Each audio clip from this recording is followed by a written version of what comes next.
దేవుని పరిశుద్ధ నామమునకు మాత్రమే మహిమ కలుగునుగాక. కూడి వచ్చిన మీ అందరికీ యేసు ప్రభు నామములో నా వందనాలు. ఈరోజు వాక్య ధ్యానానికై యోహాను రాసిన సువార్త 16వ అధ్యాయము 7 నుంచి 15 వరకు అందరం కలిసి చదువుకుంటాం. అయితే నేను మీతో సత్యము చెప్పుచున్నాను, నేను వెళ్ళిపోవుట వలన మీకు ప్రయోజనకరము. నేను వెళ్ళని ఎడల ఆదరణకర్త మీ యొద్దకు రాడు. నేను వెళ్ళిన ఎడల ఆయనను మీ యొద్దకు పంపుదును. ఆయన వచ్చి పాపమును గూర్చి, నీతిని గూర్చి, తీర్పును గూర్చి లోకమును ఒప్పుకొనజేయును. లోకులు నా యందు విశ్వాసముంచలేదు గనుక పాపమును గూర్చి నేను తండ్రి యొద్దకు వెళ్ళుట వలన మీరిక నన్ను చూడరు గనుక నీతిని గూర్చి, ఈ లోకాధికారి తీర్పు పొంది ఉన్నాడు గనుక తీర్పును గూర్చి ఒప్పుకొనజేయును. నేను మీతో చెప్పవలసినవి ఇంకనూ అనేక సంగతులు కలవుగానే ఇప్పుడు మీరు వాటిని సహింపలేరు. అయితే ఆయన అనగా సత్యస్వరూపి అయిన ఆత్మ వచ్చినప్పుడు మిమ్మల్ని సర్వ సత్యములోనికి నడిపించును. ఆయన తనంతట తానే ఏమీ బోధింపక వేటిని వినునో వాటిని బోధించి సంభవింపబోవు సంగతులను మీకు తెలియజేయను. ఆయన నా వాటిలోనివి తీసుకుని మీకు తెలియజేయును గనుక నన్ను మహిమపరచును. తండ్రికి కలిగినవన్నీ నావి, అందుచేత ఆయన నా వాటిలోనివి తీసుకొని మీకు తెలియజేయునని నేను చెప్పి తిని. ప్రార్థన చేసుకుందాం. దేవుడు మనందరినీ తన వాక్యము ద్వారా ఆశీర్వదించినట్లుగా మనం ప్రభు సహాయాన్ని అడుగుదాం. ప్రతి ఒక్కరు తలలో ఉంచండి, మీ మనసులో ప్రార్థన చేసుకోండి. దేవా, నీవు నాతో మాట్లాడు అని ప్రభువుని అడగండి. మమ్మల్ని ఎంతగానో ప్రేమిస్తున్న మా ప్రియమైన పరలోకపు కన్న తండ్రి, నాయన పరిశుద్ధాత్మ దేవుని గురించి మేము గత కొన్ని నెలలుగా ధ్యానం చేస్తుంటున్నాం. ఈరోజు కూడా నేర్చుకోవాలని నీ పాదముల దగ్గర కూర్చొని ఉంటున్నాం. తండ్రి, దయతో నీ వాక్యాన్ని విరిచి పంచి మమ్మల్ని తృప్తిపరచండి. అల్పుడు, అయోగ్యుడు, అపరాధిని పక్షాన్ని నిలవబడుతున్నాడు.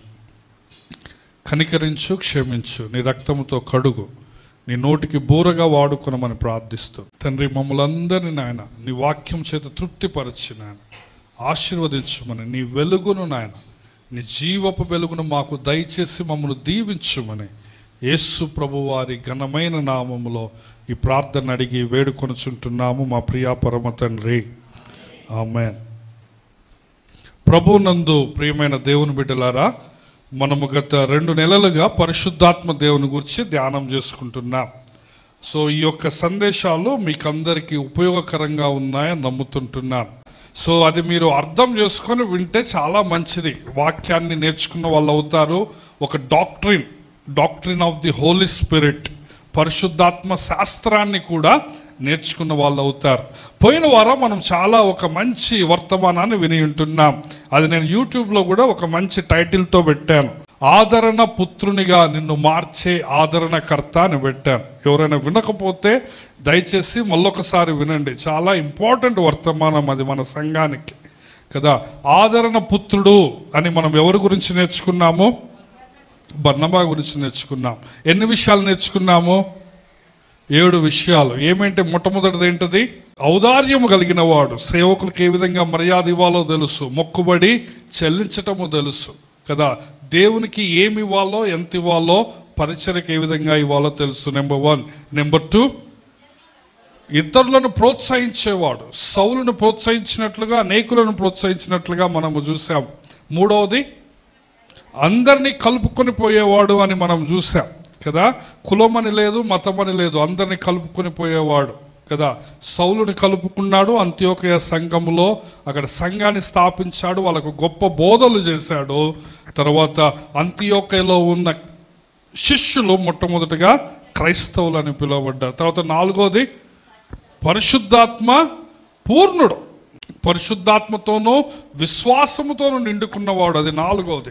5వది, సత్పురుషుడు అని మనం గమనించాం. మంచి పురుషుడు, మంచి మనిషి అని దేవుని వాక్యం చెప్తా వచ్చింది. సో నేను 6వది ఏం చెప్పానంటే, మిషనరీ ప్రయాణాలు చేశాడు, పౌలుతో మిషనరీగా వెళ్ళాడని చెప్పాను. 7వది ఏమని చెప్పానంటే, ఆర్థిక విషయాల్లో నమ్మకత్వం ఉంటూ ఏ పని ఇచ్చినా కానీ అది చేశాడు అని చెప్పాను. సో పరిశుద్ధాత్మ పరిచర్యల గురించి కూడా మనం ధ్యానం చేస్తాం. పరిశుద్ధాత్మ చేసే కార్యాలు, పరిశుద్ధాత్ముడు చేసే పనులు. నేను వచ్చే వారం పరిశుద్ధాత్ముడు చేసే పనుల గురించి కొంచెం వివరంగా చెప్తాను, లేకపోతే అన్ని పాయింట్స్ యోహాను సువార్తలో ఉన్న అన్ని విషయాలు చెప్పడానికి ప్రయత్నం చేస్తాను. ఈరోజు మనము యోహాను సువార్త 16వ అధ్యాయాన్ని చదివాం. యోహాను సువార్త 16వ అధ్యాయము 7 నుంచి 11 వచనాలు మనం ప్రాముఖ్యంగా గమనిస్తే, ఒక పాపి విషయములో, ఒక మానవుడి విషయంలో పరిశుద్ధాత్ముడు ఏ విధంగా పని చేస్తాడో మనం నేర్చుకుంటాం. ఒక పాపిని మార్చడానికి పరిశుద్ధాత్ముడు పాపి విషయములో, ఒక మానవుడు రక్షింపబడని మానవుడి విషయములో జరిగే పరిచర్యను మనము చూస్తాం.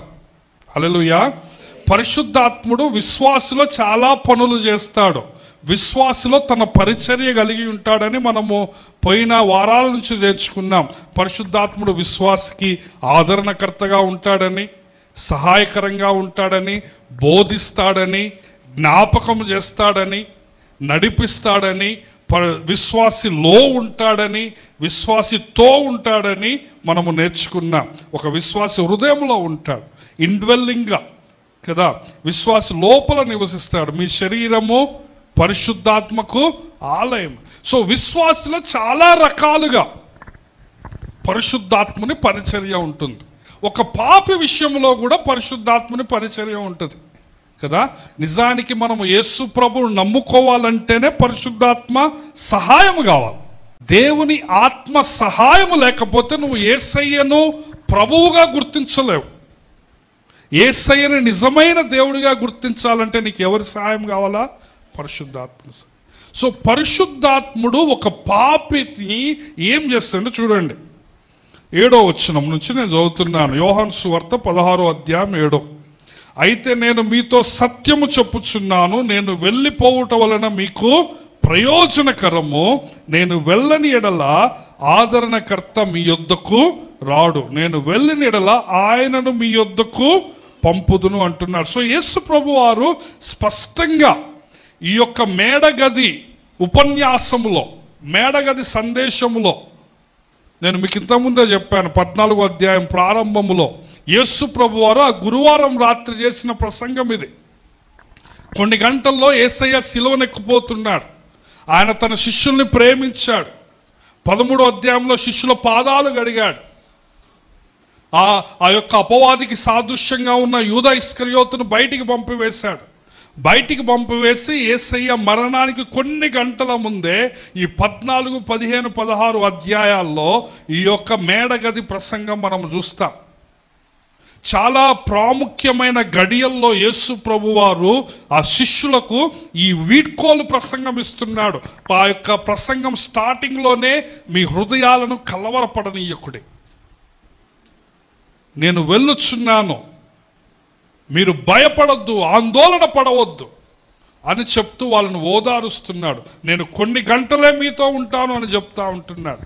ఆ విధంగా దేవాతి దేవుడు మానవుడిగా ఈ లోకానికి వచ్చి తాను మరలా ఆ యొక్క తను చేయవలసిన పనికి, ఆ సిలువ కార్యానికి కొన్ని గంటల ముందు ఈ యొక్క మాటలు చెప్తా ఉంటున్నాడు.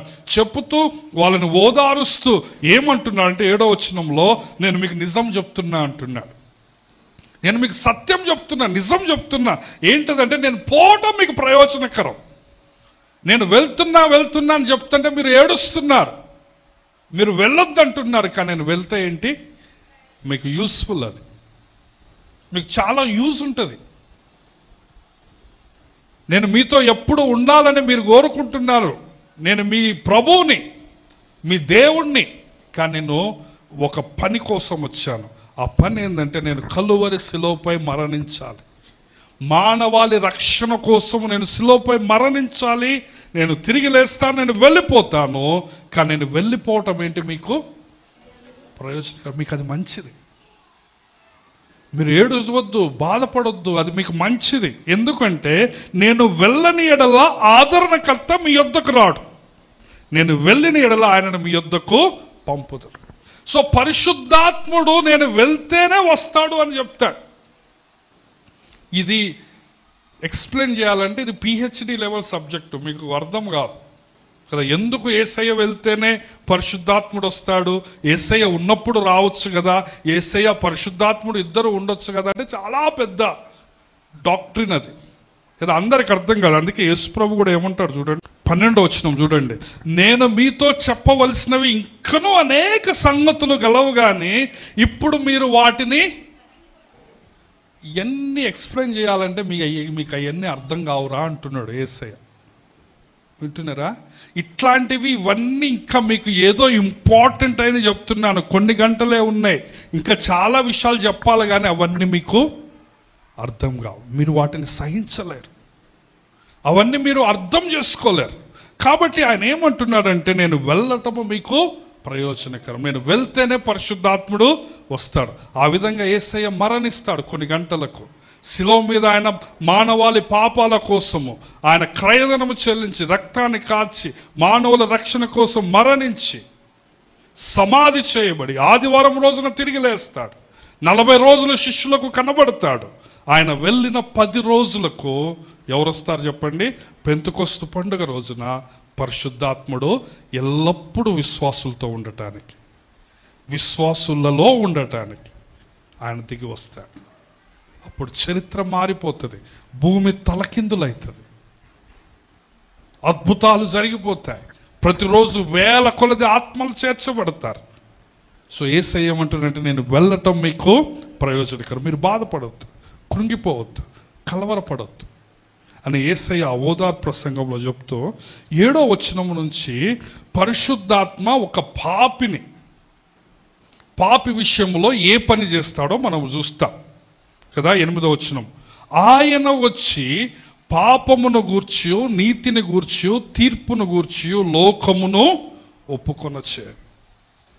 లోకం అంటే ప్రపంచము, భూమి, చెట్లు, చేమలు కాదు, మనుషులు. ఇక్కడ పాపుల గురించి మాట్లాడుతున్నాడు. పాపులు అంటే నా అర్థం ఏంటంటే రక్షణ లేని వాళ్ళనంట. ఆయన అంటే ఎవరు? పరిశుద్ధాత్మ. ఇక్కడ ఆయన అంటే ఎవరు? పరిశుద్ధాత్మ. కాబట్టి పరిశుద్ధాత్మ ఎప్పుడు వచ్చింది పోయింది అనకూడదు. మనం ఏమన్నా పరిశుద్ధాత్మ వచ్చాడు పోయాడు, అసలైతే పోడు. కానీ ఎప్పుడన్నా ఆ మాటలు అనిపిస్తే మనము పురుషలింగములో వాడాలి. ఎందుకంటే యేసయ్య అది మనకు నేర్పిస్తున్నాడు. పరిశుద్ధాత్మను మస్కులైన్ జెండర్తో పోల్చారు కదా. పురుషలింగము మనకందరికీ తెలుసు, గ్రామర్ తెలిసిన వాళ్ళకి తెలుసు. 3 లింగాలు ఉంటాయి. పురుషలింగము, స్త్రీలింగము, మాస్కులైన్, ఫెమినైన్ అండ్ న్యూట్రల్ అని ఉంటుంది, తటస్థ లింగం అని ఉంటుంది కదా. సో మనము స్త్రీలింగంకు వాడే పదాలే తటస్థ లింగం. కారు అనేది దానికి జెండర్ లేదు, మగ కాదు ఆడు కాదు. కారు ఏమంటాము? వచ్చింది అంటాం. కరెంటుని ఏమంటాము? వచ్చింది అంటాం. కానీ పరిశుద్ధాత్మను ఏమనాలా? వచ్చాడు, సహాయం చేస్తాడు, నీలో ఉంటాడు, ఆత్మ నీలో ఉంటుంది అనకూడదు. సో ఏమంటున్నాడు? ఆయన వచ్చి 3 విషయాలను మనుషులతో ఒప్పుకొన చేస్తాడట పరిశుద్ధాత్ముడు. ఎన్ని విషయాలు చెప్పండి? 3 విషయాలు. పాపమును గూర్చియో, నీతిని గూర్చియో, తీర్పును గూర్చి. ఆ 3 విషయాలు ఏమిటి చెప్పండి? మొట్టమొదటిది ఏంటిది? ఆయన దేనిని ఒప్పుకొన చేస్తాడో? పాపమును గూర్చి. రెండోది నీతిని గూర్చి. మూడోది తీర్పును గూర్చి ఒప్పుకొన చేస్తారు. సో ఇక్కడ పరిశుద్ధాత్ముడు ఒక రక్షణ లేని పాపిని ఏమి చేస్తున్నాడంటే ఒప్పుకొనేటట్లు చేస్తున్నాడు. అది ఆయన చేసే పని. అందరూ ఒప్పుకొన చేయును అనండి. ఒప్పుకొన చేయును అంటే దాని అర్థం, ఇది చాలా స్ట్రాంగ్ వర్డ్. దీని అర్థం ఏంటంటే పరిశుద్ధాత్ముడు నీ పాపం నీకు చూపిస్తాడు, నీ స్థితి నీకు చూపిస్తాడు, నీలో ఆ యొక్క రక్తము పరుగులెత్తేటట్టు చేస్తాడు. పరిశుద్ధాత్ముడు నీతో మాట్లాడతాడు. నువ్వు మారాలి, యేసు ప్రభువే నీకు దిక్కు అని ఒక మనిషికి ఆయన తెలియజేస్తాడు. నీ పాపపు నీ స్థితిని నీకు చూపిస్తాడో అప్పుడు ఆ మనిషి ఏం చేయాలో దానికి రెస్పాండ్ కావాలి. కొంతమంది రెస్పాండ్ కాదు. కొంతమంది దేవుడు పరిశుద్ధాత్ముడు ఒప్పుకొన చేసినా కానీ వాళ్ళు పరిశుద్ధాత్మకు రెస్పాండ్ కాదు. అందుకే యేసు ప్రభు ఏమంటాడంటే, ఈ లోకములో అన్ని పాపాలకు క్షమాపణ ఉంది కానీ పరిశుద్ధాత్మకు వ్యతిరేకంగా చేసే పాపానికి క్షమాపణ లేదు. సో పరిశుద్ధాత్ముడు నిన్ను ఒప్పుకొనేటట్టు, నువ్వు పాపివి, యేసయ్య ఒక్కడే దేవుడు, యేసయ్యను నమ్ముకుంటేనే నీకు జీవము, జీవము, నీకు పరలోకం అని నీకు చెప్పినప్పుడు నువ్వు ఒప్పుకోలే. అప్పుడు అదేమవుతుంది? పరిశుద్ధాత్మకు వ్యతిరేకంగా పాపం. దానికి క్షమాపణ లేదు, నువ్వు నరకానికి. సో పరిశుద్ధాత్ముడు ఒక పాపిని ఏం చేస్తాడు చెప్పండి? ఒప్పుకొనజేయును. అందరు నాతో పాటు చెప్పండి, ఒప్పింపజేస్తాడు. ఈ convicts, holy spirit convicts the world, holy spirit convicts the sinner. So ఎన్ని విషయాల్లో ఒప్పుకొనజేస్తాడు? 3 విషయాలు. ఏమంటే చెప్పండి? పాపమును గూర్చియు, నీతిని గూర్చియు, తీర్పును గూర్చియు ఒప్పుకొనజేస్తాడు అని చెప్పి దానికి ఎక్స్ప్లెనేషన్ కూడా ప్రభువే ఇస్తున్నాడు కింద. విని అర్థం చేసుకోండి, మీకు నోట్స్లు లేకపోతే బైబిల్లోనే రాసుకోండి. సో పరిశుద్ధాత్ముడు వస్తాడు, ప్రతి మనిషిని నువ్వు సువార్త ఎప్పుడైనా ఎవరికైనా ప్రకటించినప్పుడు ఆ మనిషిని 3 విషయాల్లో ఒప్పుకునేటట్టు చేస్తాడట. ఆ మనిషిలో నువ్వు సువార్త చెప్పేటప్పుడు వాళ్ళలో కరెంటు, ఆ రక్తం ఉడుకుతూ ఉంటుంది, పల్స్ పెరుగుతూ ఉంటుంది, ఒప్పింపకొని చేస్తాడు. సో మొట్టమొదట దేని గురించి ఒప్పుకొనింపజేస్తాడు చెప్పండి? పాపమును గురించి. సో పాపం అంటే ఏందో 9వ వచనంలో చెప్తున్నాడు ప్రభు, లోకులు నా యందు విశ్వాసం ఉంచలేదు గనక పాపం. పాపం అంటే ఏంటంటే చెప్పండి? ఆయన యందు విశ్వాసం ఉంచకపోవటమే పాపం. చాలామంది ఏమంటారంటే, నేను యేసయ్యని నమ్ముకున్నప్పుడు నా పాపాలన్నీ నాకు గుర్తుకొచ్చాయి, పలానా దగ్గర దొంగతనం చేశాను, పలానా దగ్గర మందు తాగాను, పలానా దగ్గర ఆ పని చేశాను, ఆ పాపాలన్నీ నాకు గుర్తుకొచ్చాయి, అవన్నీ ఒప్పుకున్నాను అంటారు. కానీ అన్నిసార్లు అన్ని గుర్తుకు రావు. కానీ మనిషి చేసే మెయిన్ పాపం ఏందో తెలుసా? భూమి మీద ఉన్న ప్రతి మనిషి చేసిన మెయిన్ పాపం ఏందో తెలుసా? ఇన్ని రోజుల్లో నువ్వు యేసయ్యను నమ్ముకోలే. దానికంటే పెద్ద పాపము రక్షణ లేని వాళ్ళకి ఏది లేదు. రక్షింపబడని వాడు ఇప్పటి వరకు చేసిన అతిపెద్ద పాపం ఏందో తెలుసా? యేసయ్య కలువరి సిలువ త్యాగాన్ని వాడు తృణీకరించిండు. ఇంతవరకు దొంగతనాలు చేసి ఉండొచ్చు, వ్యభిచారం చేసి ఉండొచ్చు, లంచాలు, నరహత్య చేసి ఉండొచ్చు, కానీ అన్నిటికంటే పెద్ద పాపం ఏంది చెప్పండి? యేసయ్య ప్రేమను, ఆయన కలువరి సిలువ త్యాగాన్ని తృణీకరించడం. సో ఇది ఒప్పింపజేస్తాడు పరిశుద్ధాత్ముడు కదా. యేసయ్య స్పష్టంగా ఏమంటున్నాడంటే, లోకులు నా యందు విశ్వాసం ఉంచలేదు, అదే పాపం. సో ప్రియమైన దేవుని బిడ్డల, ఈరోజు నీవు రక్షింపబడ్డావంటే పరిశుద్ధాత్ముడు నీకు పలానా రోజున నీకు గుర్తు చేశాడు, నువ్వు పాపివని చెప్పాడు, నువ్వు ఆ పాపాన్ని ఒప్పుకున్నావు, యేసయ్య కలువరి సిలువ త్యాగాన్ని నువ్వు అంగీకరించావు, యేసయ్య నాకు బదులు సిలువలో మరణించాడు, యేసయ్య నా పాపాలు క్షమించు అని నువ్వు ప్రార్థన చేశావు, నువ్వేమయ్యావు చెప్పండి? రక్షింపబడ్డావు. సో ఒక పాపికి యేసయ్య పరిశుద్ధాత్ముడు ఏమి ఒప్పింపజేస్తాడు చెప్పండి? ఫస్ట్ది ఏంటి? పాపం. పాపం అంటే ఏంటి? యేసయ్యను తృణీకరించడమే పాపం. కొంతమంది అనుకోవచ్చు, మనం సువార్త చెప్పడానికి పోయినప్పుడు చాలామంది చెప్తాం పాపం అంటే మోసాలు, బూతులు అంటే. వాడు అనొచ్చు, నేను ఇంత మట్టికి ఒక్క బూతు కూడా మాట్లాడలేదు అనొచ్చు, నేను ఇంత మట్టికి ఓట్లకు డబ్బులు తీసుకోలేదు అనొచ్చు, ఉండొచ్చు అట్లాంటి వాళ్ళు. కానీ వాడు చేసిన పాపం ఏందో తెలుసా? యేసయ్య కలువరి సిలువ త్యాగాన్ని తృణీకరిస్తున్నాడు, యేసయ్య నమ్ముకోవటం లేదు. యేసయ్య నీ కోసం వచ్చి నీ పాపాల కోసం చనిపోతే నీవు దానిని అంగీకరించి నువ్వు యేసయ్యకు ప్రార్థన చేయటం లేదు రక్షింపబడటానికి కదా. యోహాను సువార్త 3వ అధ్యాయం 18వ వచనం చూడండి, దేవుని వాక్యం ఎంత స్పష్టంగా చెప్పబోతుందో. ఆ పాపం ఏంటదంటే, దేవుని యేసయ్యలో విశ్వాసం ఉంచని వాళ్ళంతా కూడా పాపులు. నువ్వు పాపము చేయటం వలన పాపివి కాలే, నువ్వు ఆల్రెడీ పాపివి కాబట్టి పాపం చేస్తున్నావు. యేసయ్యను విశ్వాసం ఉంచని వాళ్ళ మీదకి ఆల్రెడీ తీర్పు ప్రకటించబడ్డది. అక్కడ ఏమంటున్నాడంటే, విశ్వసింపని వాడు దేవుని అద్వితీయ కుమారుని నామమందు విశ్వాసం ఉంచలేదు గనక వానికి ఇంతకు మునిపే తీర్పు. ఆల్రెడీ వాడి మీద తీర్పు ఉన్నది. ఎందుకు మనము సువార్త ప్రకటించాలి అంటే, ప్రియమైన దేవుని బిడ్డలారా, ఎందుకు మీ ఇంట్లో వాళ్ళకి నీవు సువార్త చెప్పాలా? ఎందుకు నీ బంధువులకు సువార్త చెప్పాలా? ఎందుకు నీ స్నేహితులకి, నీ ఇరుగు పొరుగు వాళ్ళకి నువ్వు సువార్త చెప్పాలి అంటే, ఎందుకంటే వాళ్ళ మీద తీర్పు ఉంది. వాళ్ళు పాపములో ఉన్నారు. ఆ పాపం ఏంటంటే వాళ్ళు యేసయ్యని నమ్ముకోవాలి. సో యోహాను సువార్త 16వ అధ్యాయానికి వద్దాం. అక్కడ ఏమంటున్నాడు ప్రభు? ఆయన వచ్చి పాపమును గూర్చి, నీతిని గూర్చి, తీర్పును గూర్చి లోకమును ఒప్పుకొన చేయండి. లోకులు నా యందు విశ్వాసం ఉంచలేదు గనుక పాపమును గూర్చి. సో ప్రతి మానవుడు చేస్తున్న పాపం ఏంటంటే, నీ బంధువులు కానీ నీ స్నేహితులు కానీ యేసయ్యను నమ్ముకోకపోతే అదే పెద్ద పాపం. అర్థమవుతుందా? వాడు నాకంటే మంచోడండి, వాడు చర్చికి రాకపోయినా పర్వాలేదు అనుకోవచ్చేమో నువ్వు. నీ ఫ్రెండు, నీ భర్త, నీ బంధువు, మీ ఫ్యామిలీ మెంబరు ఎవరైనా నీకంటే మంచోడు కావచ్చు, 100 రెట్లు మంచోడు కావచ్చు, కానీ వాడు నరకానికి పోతాడు. ఎందుకు? యేసయ్యను నమ్ముకోలేదు. సో ఇది పరిశుద్ధాత్మ దేవుడు ఒప్పింపజేస్తాడు ఎప్పుడు నువ్వు సువార్తను ప్రకటించు. రెండోది ఏంటది చెప్పండి? మొదటిది పాపము, రెండోది నీతిని గురించి యేసయ్య ఏమంటున్నాడు చూడండి, 10వ వచనం. నేను తండ్రి యొద్దకు వెళ్ళుట వలన మీరిక నన్ను చూడరు గనుక నీతి అంటున్నాడు. సో యేసు ప్రభు ఏమంటున్నాడంటే, నేనే నీతిని అని చెప్తుంటున్నాడు.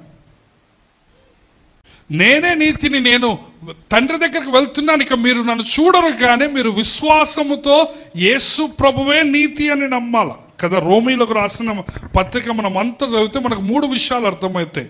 ఏంటిదంటే, మొట్టమొదటగా యేసు ప్రభువు నీతి అని మనకు అర్థమవుతుంది. ఆయనే నీతిమంతుడు, ఆయనే నీతి స్వరూపే, అది మనకు మొదటి సత్యం అర్థమవుతుంది. రెండవది, ఆయన మాత్రమే నిన్ను నీతిమంతుడిగా తీర్చగలడు అన్న సత్యం అర్థమవుతుంది. నిన్ను నీతిమంతుడిగా తీర్చేది ఎవరు చెప్పండి? యేసయ్య. ఇంతవరకు నువ్వు పాపిగా ఉన్నావు, కానీ యేసయ్యను విశ్వసిస్తే నువ్వేమవుతావు? నీతిమంతుడిగా. సో నువ్వు నీతిమంతుడిగా తీర్చబడ్డ తర్వాత నువ్వు నీతిగా జీవించాలి. ఈ 3 విషయాలు. ఒకటి ఏంటంటే ఆయనే నీతి, రెండోది ఏంటంటే ఆయన నిన్ను నీతిమంతునిగా తీర్చగలడు, మూడవది ఏంటంటే నీవు నీతిమంతుడిగా ఉండాలని ఆయన కోరుతున్నాడు. అర్థమవుతున్నాయా ఈ 3 విషయాలు? మళ్ళీ ఒకసారి చెప్పానా? ఫస్ట్ది ఏంటి చెప్పండి? ఆయనే నీతి. రెండోది ఏంటి? ఆయన పాపినైనా నిన్ను నీతిమంతునిగా మార్చగలడు. మూడోది ఏంటి? నీవు నీతిమంతుడిగా ఉండాలని ఆయన కోరుకుంటాడు. రోమీలకు రాసిన పత్రిక 3వ అధ్యాయానికి వద్దాం. రోమీలకు రాసిన పత్రిక 3వ అధ్యాయం 20 నుంచి చదువుతున్నాను. రోమా 3, ఏలైనగా ధర్మశాస్త్ర సంబంధమైన క్రియల మూలముగా ఏ మనుష్యుడును ఆయన దృష్టికి నీతిమంతుడని తీర్చబడదు. ధర్మశాస్త్రం వలన పాపమనగా ఎట్టిదో తెలియబడుచున్నది. ఇట్లుండగా ధర్మశాస్త్రమునకు వేరుగా నీతి బయలుపడుచున్నది కనుక దానికి ధర్మశాస్త్రమును ప్రవక్తలు సాక్ష్యం ఇచ్చున్నారు. ఇది పౌలు గారు యూదులకు రాస్తూ పాత నిబంధన వలన నీతి కలగదు అని చెప్తున్నాడు. కానీ నీతి ఎట్లా కలుగుతుంది అంటే 22వ వచనం చూడండి. అది యేసుక్రీస్తునందలి విశ్వాసమూలమునై నమ్ము వారందరికీ కలుగు దేవుని నీతి. యూదులందరికీ పౌలు ఏమని చెప్తున్నాడంటే, ధర్మశాస్త్రం వల్ల పాత నిబంధన నీతి కలగదు, కానీ యేసుక్రీస్తుని నమ్ముకుంటే నీతి. 23 చూడండి. ఏ భేదము లేదు, అందరూ పాపము చేసి దేవుడు అనుగ్రహించి మహిమను పొందలేకపోవచ్చు. కాబట్టి నమ్మువారు ఆయన కృపచేతనే క్రీస్తు యేసునందలి విమోచనము ద్వారా ఉచితముగా, ఇది మీ మనసులో రాసుకోండి ఈ మాట, ₹1,00,000 మాట ఇది. నువ్వు నీతిమంతుడిగా ఎట్లా తీర్చబడుతున్నావు అంటే యేసుక్రీస్తు యొక్క సిలువ విమోచనము ద్వారా, యేసుక్రీస్తు యొక్క సిలువ రక్తము ద్వారా నీవు ఉచితముగా నీతిమంతులను తీర్చబడుతున్నావు విశ్వాసము ద్వారా కదా. సో 25, 26 ఇంకా పెద్ద వచనాలు.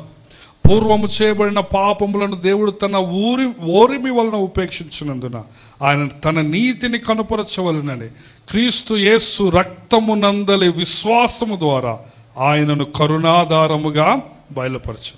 దేవుడిప్పటి కాలమందు తన నీతిని కనపరచు నిమిత్తము తాను నీతిమంతుడైన యేసునందు విశ్వాసము గలవానిని నీతిమంతునిగా తీర్చువాడనై ఉండుటకు ఆయన అలాగు చేసిన అంటున్నాడు. సో ఒక పాపిని నీతిమంతునిగా తీర్చేది ఎవరు? యేసయ్య. సో ఇది నువ్వు సువార్త చెప్పినప్పుడు నీ మాటలు కాదు, ఒక మనిషికి ఈ సువార్త అర్థం కావాలంటే ఎవరు పనిచేయాలి? అక్కడ పరిశుద్ధాత్ముడు పనిచేయాలి. ఎందుకంటే ఒక మనిషిని పాపము విషయం ఒప్పింపజేసేది ఎవరు? చెప్పటం మన కర్తవ్యం, అది వింటున్నారా? చెప్పటం మన బాధ్యత. కానీ వాడిని ఒప్పింపజేసేది, ఆ వ్యక్తిని, ఆ సహోదరుని ఒప్పింపజేసేది ఎవరు? పరిశుద్ధాత్మ. కాబట్టి నీవు సువార్త చెప్పేటప్పుడు ఆ పరిశుద్ధాత్మ సహాయం కోసం ప్రార్థన చేయాలి. సో మొట్టమొదట పాపమును గురించి ఒప్పింపజేస్తాడు. రెండవది దేని గురించి చెప్పండి? నీతిని గురించి. మూడవది ఏంటది? తీర్పును గురించి. చూడండి 11వ వచనం యేసయ్య ఎక్స్ప్లెయిన్ చేస్తున్నాడు. ఈ లోకాధికారి తీర్పు పొంది ఉన్నాడు గనుక తీర్పును గూర్చి ఒప్పుకొనచే. సాతాను మీద తీర్పు ఉంది. ఈ లోకాధికారి అంటే ఎవరు చెప్పండి? సాతానుడు. సాతాను మీద ఏ తీర్పు ఉండదంటే, సాతాను ఎక్కడికి పోతాడు? వాడు నరకానికి పోతున్నాడు. కాబట్టి రక్షణ లేని వాళ్ళంతా ఎవరు సంబంధులు? సాతాను సంబంధం. అది యేసయ్య చెప్తున్నది. కాబట్టి నీవు రక్షణ లేకపోతే, నీలో యేసయ్య రక్తము లేకపోతే, యేసయ్య రక్తంలో నీ పాపాలు కడగకపోతే నువ్వు ఎవరితో పోతావు నరకానికి? సాతానుతో. యేసు ప్రభు డైరెక్ట్గా అంటాడు యోహాను సువార్త 8వ అధ్యాయం 44వ వచనంలో, మీరు మీ తండ్రియగు అపవాది సంబంధులు. మీ డాడీ పేరు ఏం పేరు? సో ఎవరైనా రక్షణ లేని వాళ్ళు ఉంటే, యేసయ్య నమ్ముకొని వాళ్ళు ఉంటే, మీ ఫ్యామిలీ మెంబర్ అయినా కానీ, మీ బంధువు అయినా, నీ కొడుకైనా, నీ కూతురైనా, దేవుని వాక్యం ఏం చెప్తుందంటే వాళ్ళు ఎవరి సంబంధులు చెప్పండి? సాతాను సంబంధం. వాళ్ళ డాడీ పేరు ఏం పేరు? సాతాను. సో వాళ్ళ డాడీ మీద ఆల్రెడీ తీర్పు ఉన్నది. ఏమని? వాళ్ళు ఎక్కడికి పోతాడు? నరకానికి పోతారు. కాబట్టి వాళ్ళ డాడీ నరకానికి పోతున్నాడు. కాబట్టి యేసయ్య నమ్ముకున్న వాళ్ళు ఎక్కడికి పోతారు? నరకానికి పోతారు. ఇది పరిశుద్ధాత్ముడు ఒప్పింపజేస్తాడు. చెప్పటం నీ బాధ్యత, ఒప్పింపజేసేది ఎవరు చెప్పండి? పరిశుద్ధాత్మ. కాబట్టి మీలో చాలామంది సువార్త చెప్తున్నారు. కాబట్టి నేను అందుకే ఇంత వివరముగా మీకు ఇది ఎక్స్ప్లెయిన్ చేస్తున్నాను. సువార్త ప్రకటనలో పరిశుద్ధాత్ముని పాత్ర చాలా గొప్పది. నీవు సువార్తను ప్రకటించేటప్పుడు పరిశుద్ధాత్మ నింపుదల కలిగి పరిశుద్ధాత్ముని స్వాధీనములో ఉంటూ నువ్వు సువార్తను ప్రకటించాలి. ఎందుకంటే సత్యం చెప్పేది నువ్వు, పలుకులు పలికేది నువ్వు, ప్రకటించేది నువ్వు. నీకు వాక్చాతుర్యము లేకపోవచ్చు, నీకు మాటలు రాకపోవచ్చు, నీ కరెక్ట్ పదాలు పడకపోవచ్చు, కానీ అక్కడ పరిశుద్ధాత్ముడుండి ఒప్పింపజేస్తే వానికి రెస్పాండ్ కావటానికి అవకాశం ఉంటుంది. హల్లెలూయా. సో మనం యోహాను సువార్త 16వ అధ్యాయానికి వద్దాం కదా. సో యేసయ్య ఏమంటున్నాడంటే, ఆయన వచ్చి పాపమును గూర్చియో, నీతిని గూర్చియో, తీర్పును గూర్చియో, లోకమును గూర్చియో ఒప్పింపచేయను కదా. తీర్పు అంటే సాతాను, లోకాధికారి తీర్పు పొంది ఉన్నాడు కదా. సాతాను నరకానికి పోతున్నాడు. కాబట్టి ఎవరైతే యేసుప్రభు మత్తయి సువార్త 25:41 ఏమంటాడంటే, ఆ అపవాదికిని వాని దూతలకు సిద్ధపరిచి ఉన్న అగ్నిగుండంలోకి మీరు కూడా వెళ్ళండి అంటాడు. సో నరకం ఎవరి కోసం చేశారట యేసయ్య? సాతానికి, వాని దూతలకి. కానీ వాడి గ్రూపులో నువ్వు చేరావు కాబట్టి నువ్వు కూడా అడిగి పోమ్మంటాడు, నరకానికి పోమ్మంటాడు. అర్థమవుతుందా? సో దేవుడు నరకాన్ని ఏర్పాటు చేసింది నీ ఫ్యామిలీ మెంబర్స్ కోసం కాదు. ఆయన ఎవరికట నరకాన్ని సిద్ధపరిచింది? చదువుతురా మత్తయి సువార్త 25:41. సో అపవాదికి దూతలకు సిద్ధపరిచిన నిత్యాగ్నిది. యేసు ప్రభు ఏ మానవుడు నరకానికి పోవాలని కోరుకోవటం లేదు. కానీ నువ్వు నీ సొంతంగా నీకు పరిశుద్ధాత్ముడు బయలుపరిచినప్పుడు, పరిశుద్ధాత్ముడు నిన్ను ఒప్పింపజేసినప్పుడు నువ్వు రెస్పాండ్ కాకుండా నా దారిది, నా దారి రహదారి అని నువ్వు పోయినావు అనుకో, ఏమవుతావు నువ్వు? మీ డాడీతో ఆ రహదారిలో పడి, ఆ విశాల మార్గంలో పడి నిత్యాగ్ని కదా. సో తీర్పును గూర్చి ఆయన ఒప్పింపజేస్తాడు. హెబ్రీలకు రాసిన పత్రిక 9వ అధ్యాయం 27వ వచనం, అక్కడ ఏముందంటే మనుషులందరూ ఒకేసారి జన్మించాలి, ఒకేసారి మృతి పొందాలి, అటు తర్వాత ఏముంటుందట? తీర్పు ఉంటుంది. కాబట్టి ఆ తీర్పులో నువ్వు నిలబడ్డప్పుడు, నీ పాపాలు క్షమించబడితే, ప్రియమైన సహోదరుడ సహోదరి, నీ యొక్క శరీరంపై, నీ హృదయంపై యేసయ్య రక్తం ఉంటే నువ్వు పరలోకానికి పోతావు.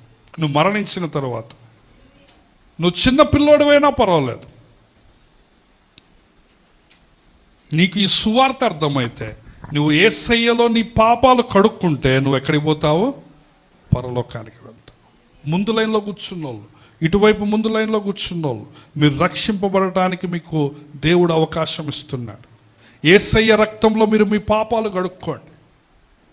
ఈ లోకము శాశ్వతము కాదు, ఈ జీవితం శాశ్వతము కాదు, రేపేమి సంభవించునో మీకు తెలియదు. కాబట్టి ఈరోజు నువ్వు యేసయ్య రక్తంలో నీ పాపాలు కడుక్కుంటే, యేసయ్య నన్ను నీ బిడ్డగా చేసుకో, నేను నిన్ను వెంబడిస్తాను, నేను పాపిని, నువ్వు నీతిమంతుడివి, నన్ను నీతిమంతుడిగా మార్చు, నేను తీర్పులో నిలబడ్డప్పుడు నేను నీతో పాటు పరలోకంలో ఉండాలని ప్రార్థన చేస్తే, నీ వయసు ఏదైనా కానీ నీవు రక్షింపబడతావు. హల్లెలూయా. సో నేను త్వరగా అపోస్తుల కార్యంలో పరిశుద్ధాత్ముడు ఒప్పింపజేసినప్పుడు ఎవరు ఎట్లా రెస్పాండ్ అయ్యారో నేను మీకు చూపిస్తా. కొంతమందిని వీలున్న వరకు మనము చదువుదాం. సో మనం ఈరోజు ఏం నేర్చుకున్నాం చెప్పండి. సో పరిశుద్ధాత్ముడు ఒక పాపిని 3 విషయాలను బట్టి ఒప్పింపజేస్తాడు. ఏమేంటి చెప్పండి? పాపాన్ని గురించి ఒప్పింపజేస్తాడు, నీతిని గురించి, తీర్పుని గురించి. కానీ ఈ 3 విషయాలని నీవు ప్రకటించాలా. ఏం చేయాలి చెప్పండి? ప్రకటించాలా, సాక్ష్యం ఇవ్వాలా. నువ్వు సాక్ష్యం ఇస్తున్నప్పుడు పరిశుద్ధాత్ముడు వాళ్ళని ఒప్పింపజేస్తారు. సో ఒప్పింపజేసినప్పుడు కొంతమంది రెస్పాండ్ అవుతారు, కొంతమంది నమ్ముకుంటారు, కొంతమంది నమ్ముకోరు. అది నేను చెప్పదలుచుకోను. అపోస్తుల కార్యం 2వ అధ్యాయం 22వ వచనం, పెంతెకొస్తు పండుగ దినమున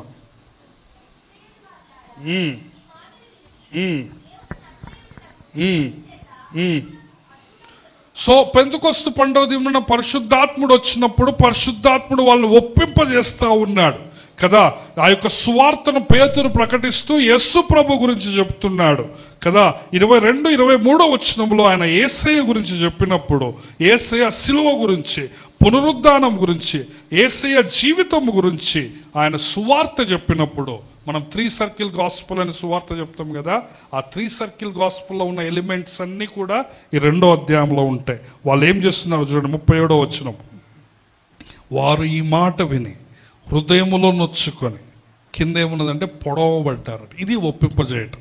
పరిశుద్ధాత్ముడు ఏం చేశారు చెప్పండి? వాళ్ళని వాళ్ళు ఆ మాటలు విన్నప్పుడు హృదయంలో నొచ్చుకున్నారు, హృదయంలో పొడవబడ్డారట. పరిశుద్ధాత్ముడు వాళ్ళు పొడిచారు. అప్పుడు ఏమంటున్నారు? సహోదరులారా, మేమేమి చేతుమని పేతురును కడుమాపస్తున్నాడు కదా. పేతురు, మీరు మారు మనసు పొంది పాప క్షమాపణ నిమిత్తము ప్రతివాడు యేసుక్రీస్తు నామమున బాప్తిస్మం పొందాడు. సో పరిశుద్ధాత్మ ఒప్పింపజేశాడు. వీళ్ళు ఏమన్నారు? మేము నమ్ముకుంటామన్నారు. మేమేం చేయాలి? మాకు అర్థమవుతుంది మేము పాపులమని, మాకు అర్థమవుతుంది యేసయ్యే నీతిమంతుడని, మాకు అర్థమవుతుంది ఒకరోజు తీర్పు ఉందని. మేమేం చేయాలన్నప్పుడు పేతురు ఏమంటున్నాడు? మారు మనసు పొందండి, బాప్తిసం తీసుకోండి, పరిశుద్ధాత్మను పొందు. సో ఈ విధంగా మనము చాలా విషయాలు చూస్తాం. దమస్కు పట్టణంలో, దమస్కు రోడ్లో సౌలుకు యేసయ్య మాట్లాడినప్పుడు పరిశుద్ధాత్ముడు ఒప్పింపజేస్తే సౌలు మారుతాడు. తర్వాత 10వ అధ్యాయంలో కొర్నేలుని మనం చూస్తాం. తర్వాత 16వ అధ్యాయంలో ఫిలిప్పి పట్టణంలో ఒక జైలు అధికారి ఏం చేస్తాడు? రక్షింపబడతాడు. సో పరిశుద్ధాత్ముడు మాట్లాడినప్పుడు, ఒప్పింపజేసినప్పుడు వీళ్ళందరూ ఏమయ్యారు చెప్పండి? రక్షింపబడ్డారు, ఒప్పుకున్నారు, రెస్పాండ్ అయ్యారు. ఒక ఇద్దరిని చూపిస్తాను నేను, ఒప్పుకోని వాళ్ళని, సమయం లేదు కాబట్టి. అపోస్తుల కార్యం 24వ అధ్యాయానికి వద్దాం. 24. సో ఇక్కడ పౌలు గారు సువార్త ప్రకటిస్తున్నాడు. ఎవరికంటే ఫెలిక్స్కి. ఫెలిక్స్ గవర్నర్, రోమా గవర్నర్ ఫెలిక్స్కి సువార్త ప్రకటిస్తున్నాడు. చూడండి, కొన్ని దినములైన తర్వాత ఫెలిక్స్ తన భార్య యూదురాలట ద్రుసిల్లా వచ్చి పౌలును పిలిపించి, పౌలు మాట్లాడుతున్నాడు, క్రీస్తు యేసునందు విశ్వాసం గురించి అతడు బోధిస్తే వింటున్నాడు. 25 చూడండి, 25. అప్పుడు పౌలు నీతిని గూర్చి, ఆశా నిగ్రహమును గూర్చి, రాబోవు తీర్పును గూర్చి ప్రసంగించుండగా పరిశుద్ధాత్మను ఒప్పింపజేస్తున్నాడు. ఫెలిక్స్ బ్లడ్ బాయిల్ అవుతా ఉంది, పల్స్ పెరిగిపోతా ఉంది. కానీ ఫెలిక్స్ ఏం చేస్తున్నాడు? భయపడ్డాడట. నాకు ఇప్పుడు టైం లేదంటాడు. వాడి అధికారం, వాడి డబ్బు, వాడి గర్వము పరిశుద్ధాత్మ ఒప్పుకోలుకు రెస్పాండ్ కాలే. భయమైంది. తీర్పుని గురించి చెప్పినప్పుడు భయమైంది. నువ్వు చచ్చిపోతావు, నువ్వు నరకానికి పోతావు అని చెప్తే భయమవుతుంది, కానీ ఒప్పుకోవట్లే. నాకు టైం లేదు, నేను తర్వాత తింటలే, నువ్వు పో అంటున్నాడు. యేసు ప్రభు నిన్ను తీర్పు తీరుస్తాడు. ఒకరోజు నువ్వు తీర్పు తీర్చుతావు. నీ పాపాలు క్షమించబడకపోతే నువ్వు నరకానికి పోతావు. సో పౌలు ఆ సంఖ్యలతో సువార్త ప్రకటిస్తున్నాడు. నీకు ఈ రోజున సంఖ్యలు లేవు, ఆయన నువ్వు సువార్తను ప్రకటించమంటే 100 కారణాలు చెప్తున్నా. పౌలు గవర్నర్ దగ్గర నిలవబడి సువార్తను ప్రకటిస్తూ తీర్పును గురించి, న్యాయమును గురించి, రాబో విమర్శను గురించి, యేసునందలి విశ్వాసం గురించి బోధిస్తుంటే గవర్నర్, న్యాయ సింహాసనము, న్యాయాధిపతి, జడ్జి గారి స్థానంలో ఉన్న ఫెలిక్స్ ఏమవుతున్నాడు? భయపడుతూ. కానీ నువ్వు సువార్త ప్రకటిస్తున్నావా? నీ సొంతోళ్ళకి ప్రకటిస్తున్నావా? నమ్ముకోరండి అంటున్నా. నమ్ముకోవటం నమ్ముకోకపోవటం నీది కాదు. అది ప్రకటించడం నీ బాధ్యత, ప్రకటించడం నీ కర్తవ్యం. అది హల్లెలూయా. నువ్వు చాలా మంది తీర్మానం చేసుకున్నారు, నేను వారానికి 3 చెప్తా, వారానికి 2 చెప్తాను. అయినా కానీ పౌలు గారు సంఖ్యలతో సువార్త చెప్తున్నాడు. ఫెలిక్స్ ఏం చేస్తారంటే తర్వాత చూస్తే, తర్వాత పౌలు వలన తనకు ద్రవ్యము దొరుకునని ఆశించి మాటికి అతన్ని పిలిపించి అతనితో సంభాషణ చేశాను. 2 సంవత్సరముల తర్వాత ఫెలిక్స్కు ప్రతిగా ఫేస్తూ వచ్చాడట. అప్పుడు ఫెలిక్స్ యూదుల చేత మంచివాడిని అనిపించుకోవాలని కోరి పౌలును బంధకంలో విడిచిపెట్టిపోయాడు. ఈ ఫెలిక్స్ పరిశుద్ధాత్మను ఒప్పింపజేస్తే ఒప్పుకోలే, డబ్బు పిచ్చి. పౌలు ఏమైనా డబ్బులు ఇస్తే వదిలిద్దామని చూసాడు. ఇంకొకటి ఏంటంటే మనుషుల్ని సంతోషపెట్టే స్వభావం. సో ఈ డబ్బు పిచ్చి, మనుషులను సంతోషపెట్టే స్వభావం ఉన్నోడు యేసయ్య దగ్గర రాలేడు. అధికారం, ధన వ్యామోహం, మనుషులు సంతోషపెట్ట, అందరి ముందు నాకు మంచి పేరు కావాలి, నాకు అన్ని ఓట్లు పడాలనుకున్నాడు. మంచి సువార్త విన్నాడు, పరలోకాన్ని పోగొట్టుకున్నాడు. డబ్బు కావాలనుకున్నాడు, అందరు నాతో పాటు ఉంటే చాలనుకున్నాడు. ఏం పోగొట్టుకున్నారు చెప్పండి? ఒక మనుష్యుడు లోకమంతయు సంపాదించుకొని తన ప్రాణమును పోగొట్టుకుంటే వానికి ఏమి ప్రయోజనం? వీడు లోకం సంపాదించుకున్నాడు ఫెలిక్స్. ఫెలిక్స్ తర్వాత ఇప్పుడు ఎవరు వచ్చిందంటే ఫేస్తు వచ్చారు. సో ఫేస్తు కూడా సేమ్ పౌలు గారు అదే కైసరియా పట్టణములో అదే ఫేస్తు అనే గవర్నర్ కూడా సువార్త చెప్తాడు. రండి, అపోస్తుల కార్యములో 26వ అధ్యాయం 1వ వచనములో ఫేస్తు దగ్గరికి అగ్రిప్ప వస్తాడు, హేరోదు అగ్రిప్ప రాజు. 22, అయినను నేను దేవుని వలన సహాయం పొంది నేటి వరకు నిలిచి ఉంటిని. క్రీస్తు శ్రమపడి మృతుల పునరుద్ధానము పొందువారిలో మొదటి వాడగుడి చేత ఈ ప్రజలకు, అన్యజనులకు వెలుగు ప్రచురింపబోవునని ప్రవక్తలను మోషేయు ముందుగా చెప్పినవి కాక మరి ఏమీ చెప్పక అల్పులకు గనులకు సాక్ష్యం ఇచ్చుంటారు. అతడు ఇలాగూ సమాధానము చెప్పుకొనిచుండగా ఫేస్తు ఏమంటున్నాడు? పౌలా, నీవు వెర్రివాడవో, అతి విద్య వలన నీకు వెర్రి పట్టిందంట. సో పౌలు గారు అనర్గళంగా గొప్ప గొప్ప జ్ఞానంతో, లాజిక్తో సువార్త చెప్తా ఉంటే ఫేస్తు ఏమంటానంటే, నువ్వు బాగా చదువుకున్నావు, పిచ్చోడు అయినావు అంటాడు. నీకు చదువు ఎక్కువైంది, అందుకే యేసయ్య ఎమ్మడి పోయినావు అంటున్నాడు. అందుకు 25 చూడండి, అందుకు పౌలు ఇట్లా, నేను మహాఘనత వహించిన ఫేస్తు, నేను వెర్రివాడను కాను, కానీ సత్యమును స్వస్థ బుద్ధి వల్ల మాటలనే చెప్పుచున్నాను. రాజు అంటే అగ్రిప్ప రాజు, ఫేస్తు పక్కన కూర్చున్నాడు రాజు కూడా. రాజు ఈ సంగతులు ఎరుగును గనుక అతని ఎదుట నేను ధైర్యముగా మాట్లాడుచున్నాను. వాటిలో ఒక్కటి అతనికి మరుగై ఉండలేదు. యేసయ్య సిలువ శ్రమలు అవన్నీ సీక్రెట్గా జరగలేదు, మరుగులేదు. ఇది ఒక మూలన జరిగిన కార్యము కాదు. 27 చూడండి. అగ్రిప్ప రాజా, తమరు ప్రవక్తలను నమ్ముచున్నారని నేరుగుతూ ఫేస్తు చెప్పిన అగ్రిప్పకెళ్ళి తిరుగుతున్నాడు. ఒక్కసారి పౌలు యొక్క దమ్ము ధైర్యం చూసారా? బోన్లో నిలవబడ్డాడు. ఫేస్తు గవర్నర్ అగ్రిప్ప, హేరోదు అగ్రిప్పని వచ్చాడు. ఇది సేమ్ యేసయ్యకు జరిగిన ట్రయల్ లాగా ఉంటుంది. ఇది యేసయ్యకు జరిగిన తీర్పులాగా. పిలాతు ఒక పక్కన ఉంటాడు, హేరోదు ఒక పక్కన, అటు ఇటు తిప్పుతారు కదా. అదే విధంగా ఇక్కడ కూడా చూస్తున్నా. కానీ ఇక్కడ దగ్గర ఉంటారు. అగ్రిప్ప రాజు ఉంటాడు, ఫేస్తు ఉంటాడు. సో అగ్రిప్ప దగ్గర పోయి తిరుగుతాడు పౌలు. అగ్రిప్ప, నువ్వు ప్రవక్తలు నమ్ముతున్నావు కదా, యూదుల చరిత్ర తెలుసు కదా, యూదుల ప్రవక్తలు కదా నువ్వు నమ్ముతున్నావు అంటే 28 చూడండి. ఇందుకు అగ్రిప్ప, ఇంత సులభముగా నన్ను క్రైస్తవుని చేయజూచున్నావే అని పౌలుతో అంటాడు. నన్ను ఎందుకు అంత క్రైస్తవునిగా మార్చాలని చూస్తున్నావు? ఒక ఖైదీగా ఉండి పౌలు గారు ఏం చేస్తున్నాడు? రాజుకి వాళ్ళ స్వార్థ చెప్తున్నాడు. 29 చూడండి, పౌలు రెస్పాన్స్ చూడండి. అందుకు పౌలు, సులభముగానో దుర్లభముగానో తమరు మాత్రమే కాదు. అగ్రిప్ప, నువ్వు ఒక్కడవే కాదు కానీ నేడు నా మాట వినువారందరూ ఈ బంధకములు తప్ప నా వలె ఉండునట్లు దేవుడు అనుగ్రహించునుగాక అంటారు. నాకెళ్ళి చూడాలి. అగ్రిప్ప ఏమంటున్నాడంటే, సువార్త విన్నప్పుడు నన్ను క్రైస్తవునిగా అంత ఈజీగా మారుద్దాం అనుకున్నావా అంటే, పౌలు ఏమంటానంటే, ఈజీ కాదు, డిఫికల్ట్ కాదు, మీరందరూ నాలాగా మారాలా అని ఏమంటానంటే, ఒక్క ఈ బంధకాలు తప్ప, ఈ చైన్స్ తప్ప, ఈ కేసు తప్ప మీరందరూ నాలాగా నమ్ముకోవాలని నా ఆశ అన్నప్పుడు ఏం చేస్తున్నా చూడు 31.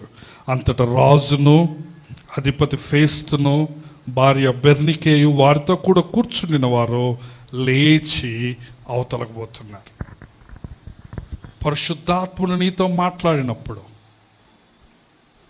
ఫెలిక్స్ లాగా నువ్వు సైలెంట్ చేస్తావా, లేకపోతే తప్పించుకొని పారిపోతావా?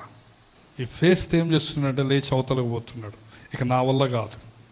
ఆ సువార్త విన్నప్పుడు, ఆ పరిశుద్ధాత్ముడు మాట్లాడినప్పుడు, ఆ బ్లడ్ బాయిల్ అవుతా ఉన్నప్పుడు వీళ్ళు ఏం చేస్తున్నారు? తప్పించుకొని పోతున్నారు. ఈ రోజులో విశ్వాసులు కూడా చాలామంది అట్లనే ఉంటున్నారు. పరిశుద్ధాత్ముడు మాట్లాడుతూ ఉంటే సైలెంట్ చేయాలని చూస్తారు. కొంతమంది తప్పించుకుంటున్నారు, అవతలి పోతున్నారు, వినటం లేదు.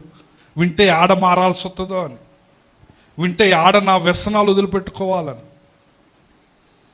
దేవుడు మాట్లాడినప్పుడు వినటం నేర్చుకోండి. అవతలకు పోవటం, తప్పించుకోవటం, ఈ ఫెలిక్స్ లాగా, ఫేస్త్ లాగా పరిశుద్ధాత్ముడు నీతో మాట్లాడినప్పుడు, ఇంతవరకు నేను పాపుల గురించి చెప్తూ వచ్చాను, అన్యజనుల గురించి, రక్షణ లేని వారి గురించి చెప్తూ వచ్చాను. కానీ విశ్వాసమైన నీతో కూడా పరిశుద్ధాత్మను ఒప్పింపజేస్తాడు.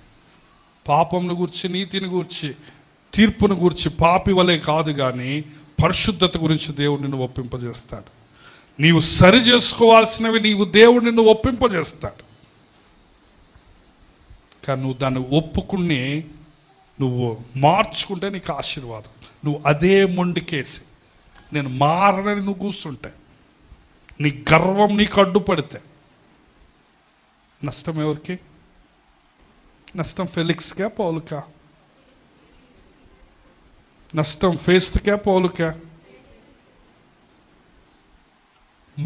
మారకపోతే నష్టం మీకా, సేవకుడికా? దయచేసి పరిశుద్ధాత్మ మీతో మాట్లాడినప్పుడు మారటం నేర్చుకోండి. పరిశుద్ధాత్మ మీకు ఏదైనా తప్పు చూపించినప్పుడు, మీరు సరి చేసుకోవాల్సిన చూపించినప్పుడు అవతలగా పోవటము, నాకు ఇప్పుడు టైం లేదని ఫెలిక్స్ లాగా పంపించటం చేస్తే ఎవరికి నష్టమో మనకు. నేను మరొక కేసు చూపించి త్వరగా చూపిస్తే నేను ముగిస్తాను. అపోస్తలుల కార్యం 8వ అధ్యాయానికి వద్దాం.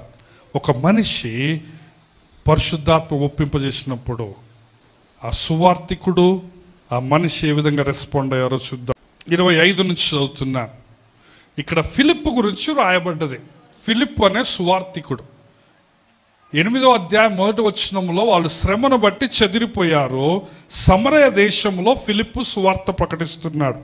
25 అంతటా వారు సాక్ష్యం ఇచ్చుచు ప్రభు వాక్యమును బోధించి యెరూషలేమునకు తిరిగి వెళ్ళుచు సమరయుల అనేక గ్రామములలో సువార్తను ప్రకటించు. అప్పుడు ఫిలిప్పుతో 26 చూడండి, ప్రభువు దూత నీవు లేచి దక్షిణముగా వెళ్ళి యెరూషలేము నుండి గాజాకు పోవు అరణ్య మార్గమున కలుసుకోమని ఫిలిప్పుతో చెప్తే అతడు లేచి వెళ్ళాడు. సో సమరయ ప్రాంతంలో ఫిలిప్ ఉంటున్నాడు. దేవుని దూత ఏమన్నాడంటే నువ్వు దక్షిణంగా పో, దగ్గరగా 100 కిలోమీటర్లు పొమ్మంటాడు ఫిలిప్పుని. అతడు ఏం చేస్తాడంటే సువార్త చెప్పమని పరిశుద్ధాత్మ చెప్పినప్పుడు, దేవదూత చెప్పినప్పుడు ఫిలిప్ లేచి వెళ్ళిపోతాడు. 27 చూడండి, అప్పుడు ఐథియోపియల రాణి అయిన కందాకి క్రింద మంత్రి అయి ఆమె యొక్క ధనాగారమంతటి మీదనున్న ఐథియోపియుడైన నపుంసకుడు ఆరాధించుటకు యెరూషలేమునకు వచ్చి ఉండు.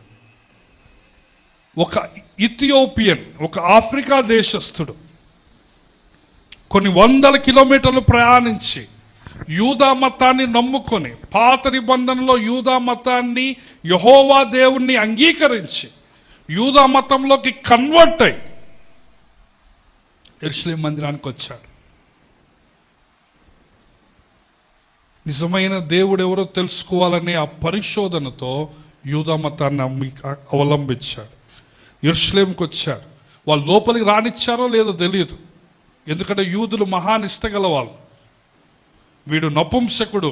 ఆ ఈజిప్టు, ఇథియోపియా వాళ్ళంతా నపుంసకుల్ని అధికారులుగా పెడతారు. నపుంసకులు అంటే నిజంగా మగోళ్ళే, కానీ వాళ్ళకి మగతనం తీసివేస్తారు ఆపరేషన్ ద్వారా. తద్వారా వాళ్ళకి ఫ్యామిలీస్ ఉండవు, ఇటు రాణులని కూడా వాళ్ళు ఏమీ పాడు చేయరు, ప్లస్ వాళ్ళకి డబ్బు పిచ్చి కూడా ఉండదు. సో వాళ్ళు పాత నిబంధనలు ఎక్కువగా నపుంసకులు అంటారు. ఒక ఆపరేషన్ ద్వారా వాళ్ళ మగతనం తీసివేస్తారు. సో ఈ నపుంసకులకి మంచి మంచి జ్ఞానం ఉన్నోళ్ళని పెద్ద పెద్ద మంత్రుల్ని చేస్తారు. సో వాళ్ళు నీతిగా న్యాయంగా పరిపాలిస్తారు. ఎందుకు? వాడి కుటుంబం ఉండదు, స్త్రీ వ్యామోహము కూడా ఉండదు. సో ఆ విధంగా ఈ నపుంసకుడు, కానీ నపుంసకుడు చాలా తెలివిగల్లోడు, పెద్ద మంత్రి, కానీ దేవుని మీద ఆశ. యూదా మతాన్ని నమ్ముకున్నాడు. యెరూషలేముకి వచ్చిండు, దేవాలయంలోకి వచ్చిండు. లోపల రానిచ్చారో లేదో తెలియదు, ఆ ఆవరణంలో ఉన్నాడు. డబ్బులు కట్టిండు, పెద్ద మంత్రి కదా, డబ్బులు ఏమన్నా కుదువా, డబ్బులు కట్టిండు. బలికి అర్పించమన్నాడు. ఎవరో ఒకళ్ళు వచ్చి ఏమన్నారంటే నా దగ్గర యెషయా గ్రంథం ఉంది, ఇది ఒక 10 లక్షల రూపాయలు అవుతుంది, రేర్ పీస్ ఇది. ఎందుకంటే ఆ రోజుల్లో బుక్స్ లేవు, పేపర్స్ లేవు, ప్రింటింగ్ లేదు, ఓన్లీ చర్మపు కాగితాల మీద చుట్టలు ఉండేవి, చర్మం మీద లేకపోతే ఒక ఆకుల మీద రాసేవాళ్ళు. ఒక ఆయన వచ్చిండు, ఈయన మంత్రి, ఈ రథాలు ఇవన్నీ చూసి అమ్మేసిండు. ఈ నపుంసకుడు కొనుక్కున్నాడు అది. ఎందుకంటే దేవుడు అంటే ఏంది? పిచ్చి. దేవుని ఎట్లా తెలుసుకోవాలి? యెషయా గ్రంథం కొనుక్కున్నాడు, చాలా రేర్ పీస్ని కొనుక్కున్నాడు. చూడండి 27లో మనం చూస్తాం, ఐథియోపియుడైన నపుంసకుడు ఆరాధించుటకు యెరూషలేమునకు వచ్చిండెను. అతడు తిరిగి వెళ్ళొచ్చు తన రథము మీద కూర్చుండి ప్రవక్త అయిన యెషయా గ్రంథము చదువుచుండు. యెరూషలేముకి వచ్చాడు, ఆరాధన ఇచ్చాడు, బలి అర్పించాడు, బుక్ కొనుక్కున్నాడు, ఇంటికి పోతున్నాడు. పోతా ఉంటే రథంలో చదువుతూ ఉన్నాడు. 29, అప్పుడు ఆత్మ ఫిలిప్పుతో నీవు రథము దగ్గరికి పోయి దాన్ని కలుసుకోమని చెప్పాను. ఫిలిప్పు దగ్గరకు పరిగెత్తుకొని పోయి అతడు ప్రవక్త అయిన యెషయా గ్రంథము చదువుచుండగా విని నీవు చదువునది గ్రహించుచున్నావా అని అడుగుతా. చూసారా? స్వార్థికులు సువార్త చెప్పేవాళ్ళు ఎంత ప్రయాసపడుతున్నారో చూసారా? ఆత్మ ప్రేరేపణకు వాళ్ళు ఎంత సెన్సిటివ్గా ఉండి దేవుడు ఎటు బొమ్మంటే అటు పోతున్నాడు. రథంలో ఈ యొక్క దేవుడు అంటే ఎవరో తెలుసుకోవాలని ఆశతో నపుంసకుడు యెషయా గ్రంథాన్ని కొనుక్కొని పెద్దగా చదువుతున్నాడు. మనలాగా కొంతమంది చదివితే వాడు చదువుతుండో తెలియదు, ఆలోచిస్తుండో తెలియదు, ఇటు చూస్తాడు నిద్రపోతాడు. కానీ నపుంసకుడు చదువుతుంటే చుట్టుపక్కలంతా తినపడతా. ఫిలిప్పు పరిగెత్తుకుని పోయి నువ్వు చదివేది నీకు అర్థమవుతుందా అంటే 31 ఏమంటున్నాడు? ఫిలిప్ ఏమంటున్నాడంటే నీవు చదివేది నీకు అర్థమవుతుందా అంటే 31లో నపుంసకుడు ఏమంటాడంటే ఎవడైనా నాకు దారి చూపించకపోతే నాకు ఎట్లా అర్థమవుతుంది, ఎవడైనాను నాకు త్రోవ చూపించకపోతే నాకు ఎట్లా అర్థమవుతుంది. ఈ రోజున చాలామంది ఇదే విధంగా ఉన్నారు. అన్యులో, నీ ఇంటి పక్కన వాళ్ళు, వాళ్ళు ఏమంటున్నారంటే, నువ్వు నాకు చెప్పకపోతే ఎట్లా అర్థమవుతుంది, కానీ నువ్వు చెప్పటంలే. వాళ్ళ దగ్గర డబ్బు ఉంది, వాళ్ళ దగ్గర ఆశ ఉన్నది, దేవుని నమ్ముకోవాలని ఆశ ఉన్నది. చెప్పకపోతే నాకు ఎట్లా అర్థమవుతుంది అంటే, నువ్వేం చేస్తున్నావు అంటే, నేను నా పిల్లలు నా పని మందిరం. ఎవడైనా త్రోవ చూపకుంటే నాకెట్లా గ్రహించగలనని చెప్పి నా పక్కన కూర్చో అంటున్నాడు. ప్లీజ్, నీకు టైం ఉంటే రథంలోకి వచ్చి కూర్చో. నేను మంత్రిని భయపడబాకు, నేను రాణి గారి కింద ఫైనాన్స్ మినిస్టర్ వచ్చి కూర్చోమంటే. సో ఏం చదువుతున్నాడో చూడండి, 32వ వచనం. అతడు లేఖనమందు చదువుతున్న భాగం ఏదనగా, ఆయన గొర్రెవలే వదకు తేబడు, బొచ్చు కత్తిరించు వాని ఎదుట గొర్రెపిల్ల ఎలాగూ మౌనముగా ఉండునో అలాగే ఆయన నోరు తెరవు. యెషయా 53. మనమందరము గొర్రెల వలె త్రోవ, ఆయన యందు స్వరూపమైనను సొగసైనను లేదు. యెహోవా అతనిని నలుగగొట్టుటకు యెహోవాకు ఇష్టమా. యెహోవా మన అందరి దోషమును అతని మీద మోపాను. ఆయన దీనత్వమును బట్టి ఆయనకు న్యాయ విమర్శ దొరకకపోయాను. ఆయన సంతానముని వివరింతురు, ఆయన జీవము భూమి మీద నుంచి తీసివేవు. అప్పుడు నపుంసకుడు, ప్రవక్త ఎవరి గురించి ఇలాగ చెప్పుచున్నాడు, తన్ను గూర్చియా వేరొకరి గూర్చియా, దయచేసి నాకు చెప్పు అంటుండు. ఈ యెషయా ఎవరి గురించి చెప్తుండు? తన కోసం చెప్తున్నాడా, వేరే వాళ్ళ కోసం చెప్తున్నాడు? నాకు అర్థం కావట్లేదంటే 35. అందుకు ఫిలిప్పు నోరు తెరిచి ఆ లేఖనమును అనుసరించి అతనికి యేసును గూర్చిన సువార్త ప్రకటించాడు. హల్లెలూయా. నువ్వు యేసయ్య మరణాన్ని ప్రకటించు. యెషయా 53లో నేను అవన్నీ చూపిద్దాం అనుకున్నా కానీ సమయం లేదు. యేసయ్య మరణం. మీరు ఈ రొట్టెను తిని ఈ పాత్రలోని త్రాగున్నప్పుడల్లా ప్రభు వచ్చే వరకు ఆయన మరణమును ప్రచురించు. నువ్వు ఆయన మరణాన్ని ప్రకటించటం లేదంటే నీకు బల్లలో పాల్గొనే అర్హత లేదు. ప్రియమైన దేవుని బిడ్డ, నువ్వు బల్లలో టింగున చేయెత్తుతున్నావు. ఏ ముఖం పెట్టుకొని నువ్వు బల్లలో పాల్గొంటున్నావు? నీకు అసలు మారు మనసు లేదు, బాప్తిస్మం లేదు అని. బాప్తిస్మం ఉన్నదనుకోండి, సరైన మారు మనసు లేదు, నీకు సరైన వాక్యం గురించిన అవగాహన లేదు, ఏదో పేరుకు నమ్ముకున్నావు, పేరుకు వస్తున్నావు చర్చికి. బలలో పాల్గొనడం ఏదో ఆశామాష అయిపోయాను. ఏమంటున్నాడు? మీరు ఈ రొట్టెను తిని ఈ పాత్రలను త్రాగినప్పుడు ప్రభు వచ్చే వరకు ఆయన మరణమును, ఆయన మరణాన్ని ప్రచురించకుండా నువ్వు బలలో పాల్గొనడానికి నీకు అర్హత లేదు. సో ఫిలిప్పు యేసయ్య మరణం గురించి చెప్తున్నాడు. మరణము ప్రచురించండి. సువార్త, శిలువ మరణము మాత్రమే రక్షించేది. దానిలో ఏమి పెద్దగా రుచి లేదండి, శిలువ మరణం లేదు, నేను లాజిక్ చెప్తా, అది ఇది చెప్తా అంటే అది కాదు. ఏం ప్రకటించాలి నువ్వు? సువార్తలో శిలువ, మరణం, పునరుద్ధానం, యేసయ్య నీ పాపాల కోసం. సో అదే చెప్పినప్పుడు పరిశుద్ధాత్ముడు ఏం చేస్తున్నాడు? ఒప్పింపజేస్తున్నాడు. అందరు చెప్పండి, పరిశుద్ధాత్ముడు ఏం చేస్తున్నాడు? అప్పుడు పరిశుద్ధాత్ముడు ఒప్పింపజేసినప్పుడు వారు త్రోవలో వెళ్ళుచుండగా నీళ్లున్న ఒక చోటికి వచ్చినప్పుడు నపుంసకుడు, ఇదిగో నీళ్ళు, నాకు బాప్తిస్మం ఇచ్చుటకు ఆటంకమేమని అడిగి రథము నిలుపుమని ఆజ్ఞాపించాను. ఫిలిప్పు నపుంసకుడు ఇద్దరు నీళ్ళలోకి దిగిరి. అంతటా ఫిలిప్పు అతనికి బాప్తిస్మం ఇచ్చెను. వారు నీళ్ళలో నుండి వెడలి వచ్చినప్పుడు ప్రభువు ఆత్మ ఫిలిప్పును కొనిపోయాను. నపుంసకుడు సంతోషించుచు తన త్రోవను వెళ్ళాను. అతడు ఫిలిప్పును మరి ఎప్పుడూ చూడలేదు. సంతోషించుచు అనండి. నువ్వు యేసయ్యను నమ్ముకుంటే నీకు సంతోషం. నువ్వు సువార్త చెప్పిండు, సిలువన్ దగ్గర నుంచి సువార్త చెప్పిండు. ఫిలిప్పును పరిశుద్ధాత్మను ఒప్పింపజేశాడు. ఫిలిప్పు ఏమయ్యాడు? దానికి రెస్పాండ్ అయ్యాడు. నీళ్ళు వచ్చినాయి.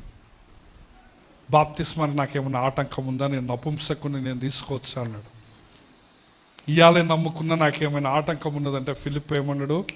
ఏ ఆటంకం లేదు, నువ్వు నమ్మితే బాప్తిసం తీసుకోవంటే. ఫిలిప్ అడగంగలోనే బాప్తిసం ఇస్తారు. నపుంసకుడు అడగంగలోనే ఫిలిప్ బాప్తిసం ఇచ్చిండు. ఆత్మ ఫిలిప్పుని తీసుకుని వెళ్ళిపోతాడు వేరే ఊరికి. నపుంసకుడు ఏముంటుంది? నపుంసకుల్లో సంతోషం. నీవు పరిశుద్ధాత్మ నిన్ను ఒప్పింపజేసినప్పుడు నీవు మారితే నీకు సంతోషం. బాప్తిస్మము తీసుకుంటే నీకు సంతోషం. బలలో పాల్గొంటే నీకు సంతోషం. యేసయ్య రక్తములో నీ పాపాలు గడగబడితే నీ జీవితంలోకి సంతోషం వస్తుంది. అందరు దయచేసి స్థలంలో ఉంచండి, కళ్ళు మూసుకోండి. అందరు దయచేసి ప్రార్థనలోకి రండి. పరిశుద్ధాత్ముడు ఒప్పింపజేయును. ఒక పాపిని ఒప్పింపజేస్తాడని మనం నేర్చుకున్నాం. ఈ రోజున ఇంకా ఎవరైనా ఈ రోజున ఇక్కడ రక్షింపబడని వారు ఉంటే, యేసయ్య రక్తంలో నీ పాపాలు కడగబడకుండా ఉంటే దయచేసి ప్రార్థన చేసుకో. యేసయ్య నేను పాపిని, చిన్నపిల్లలైనా పర్వాలేదు, యవనస్తులైనా పర్వాలేదు, రక్షణ తీర్మానం చేసుకోండి. యేసయ్య నేను పాపిని, నన్ను క్షమించు, నన్ను నీ బిడ్డగా చేసుకో. ఈ రోజు నుంచి నేను నిన్ను వెంబడిస్తాను, నా పాపాలు క్షమించు, నన్ను నీతిమంతునిగా మార్చు అంటే యేసయ్య నిన్ను క్షమిస్తాడు. నీవు నీతిమంతుడిగా మారతావు, నువ్వు మరణించిన పరలోకానికి వెళ్తావు. యేసయ్య లేకపోతే నిత్య నరకం అండి. నీవు సువార్త ప్రకటించాలనే విషయాన్ని మరొకసారి ఈరోజు దేవుడు నీకు జ్ఞాపకం చేశాడు. ఫిలిప్పును మనం చూసాం, పౌలు గారిని మనం చూసాం. వాళ్ళు సువార్త ప్రకటించడానికి ఎంత దూరమైనా వెళ్ళారు, ఎంత త్యాగమైనా చేశారు. అవతల రాజున్నాడా మంత్రున్నాడా అన్న సంగతి వారు పట్టించుకోలేదు. కానీ వాళ్ళు దేవునికి విధేయతతో సువార్త ప్రకటించారు. నపుంసకుడు మారాడు, ఇథియోపియా దేశానికి సువార్త పోయింది. సంతోషం వచ్చింది నపుంసకుని జీవితంలో. ప్రియమైన దేవుని బిడ్డలారా, నువ్వు దేవుని సన్నిధిలో తీర్మానం చేసుకుని నేను సువార్తను ప్రకటిస్తానని. నీకు వాక్చాతుర్యము లేకపోవచ్చు, కానీ నీవు సువార్తను ప్రకటిస్తే పరిశుద్ధాత్ముడు తన పని తాను చేస్తాడు. అవతల వ్యక్తి స్పందిస్తే రక్షణ, సంతోషం వస్తుంది, లేకపోతే నరకము. ఈ రోజున నీవు కూడా దేవుని సువార్తకు స్పందిస్తావా? నువ్వు చిన్నవాడివే కావచ్చు, నువ్వెవరివైనా కావచ్చు, నువ్వు మందిరానికి చాలా రోజుల నుంచి రావచ్చు, కానీ ఈరోజు నువ్వు ప్రభు సన్నిధిలో నీ పాపాలు ఒప్పుకో, ఆయన బిడ్డగా మారు. యేసయ్యా నన్ను కడుగు అని ప్రార్థన చేయి, బాప్తిస్మానికే సిద్ధపడు. నీ జీవితంలో సంతోషము, ఆశీర్వాదం ఉంటుంది. దయగలిగిన తండ్రి, ప్రేమగల మా ప్రభువా, తండ్రి విన్న వాక్యాన్ని మా జీవితాల్లో మీరే ముద్రించండి, దీవించండి, ఆశీర్వదించండి. తండ్రి ఎవరైనా రక్షణ తీర్మానం చేసుకుంటే నాయన దయతో వారితో మీరు మాట్లాడండి నాయన. ఇక్కడ కూర్చున్న వారు ఎవరు నశించిపోవటం నీకు ఇష్టం లేదు ప్రభు. నాయన మేము బలలో పాల్గొంటున్నాము తండ్రి. నీ మరణాన్ని ప్రచురించడానికి నీ కృపను మీరు మాకు దయచేయండి తండ్రి. ప్రభు నీ మరణాన్ని ప్రచురించకుండా, నీ సిలువను ప్రచురించకుండా మేము బలలో పాల్గొంటే నాయన దయతో మమ్మల్ని క్షమించు నాయన తండ్రి. మాలో పరిశుద్ధతను మీరు దయచేయమని ప్రభు నాయన మీ వాక్యము ప్రకారము జీవించే కృపను దయచేయమని ప్రార్థిస్తూ ఉంటున్నాం. ఫిలిప్పు వలె నాయన, పౌలు వలె మేము సువార్తను ప్రకటించటానికి మీరే మమ్మల్ని బలపరచమని యేసు నామములో అడిగి వేడుకొనుచుంటున్నాము మా ప్రియా పరమ తండ్రి. ఆమేన్.